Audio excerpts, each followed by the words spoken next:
Bonjour à tous. La Bible contient de nombreuses lois, de nombreuses règles régissant toutes les situations de la vie. Mais il est un ordre dans la Bible qui m'a toujours interpellé et qui me paraît pour le moins un peu bizarre. Dans la lettre de Paul aux Éphésiens au chapitre 5 et au verset 25, il est dit la chose suivante. Paul s'adresse aux différents membres de la famille et là, il s'adresse aux maris. Et il leur dit « Marie, aimez chacun votre femme. » Alors je ne sais pas, vous avez sans doute déjà lu ce récit. Moi, il m'interpelle.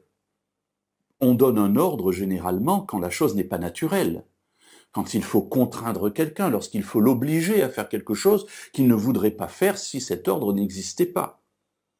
Et là, Dieu me dit, moi qui suis homme, Marie, aime ta femme. Et je me dis, s'il me donne cet ordre, c'est que je ne l'aime pas comme il le faut. Je ne suis pas à la hauteur de ce que Dieu attend. Remarquez qu'il ne donne pas cet ordre à la femme, il donne un autre ordre à la femme. Mais pour l'homme, il lui dit « aime ta femme ». Et cela m'amène à réfléchir sur les rapports qu'il y a avec ma femme. Est-ce que je l'aime comme une bonne cuisinière? Est-ce que je l'aime comme quelqu'un qui peut repriser mes chaussettes? Est-ce que je l'aime pour quelqu'un qui est très beau et que j'aime montrer à la société en disant « voyez quelle belle femme j'ai, quelle chance j'ai » ? Est-ce que je l'aime éventuellement comme une bonne amante? Bref, pourquoi est-ce que j'aime ma femme? Ou comment est-ce que j'aime ma femme? Et Paul va développer. Après avoir dit « Marie, aimez chacun votre femme », il ajoute « comme le Christ a aimé l'Église et s'est livré lui-même pour elle ».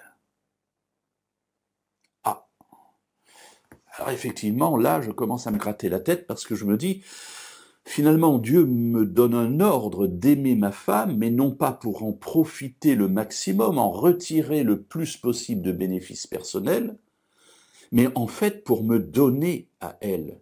Marie, aimez chacun votre femme comme le Christ a aimé l'Église.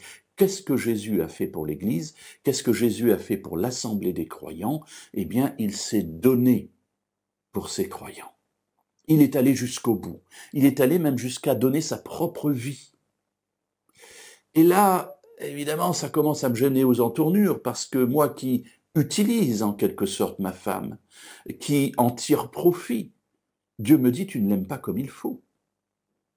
En fait, aimer sa femme, c'est être à son service, c'est se donner à elle, c'est vivre pour elle, pour son bien. Et Paul va développer, afin de la sanctifier, après l'avoir purifiée par l'eau et la parole, pour faire paraître devant lui cette Église glorieuse, sans tache, ni ride, ni rien de semblable, mais sainte et sans défaut. De même, les maris doivent aimer leurs femmes comme leur propre corps. Voilà le niveau attendu par Dieu dans mon amour pour ma femme. Je n'aime pas ma femme pour moi parce que j'en retire du bénéfice, mais j'aime ma femme pour elle, pour l'aider à grandir dans sa relation avec Dieu jusqu'à ce qu'elle puisse être sauvée.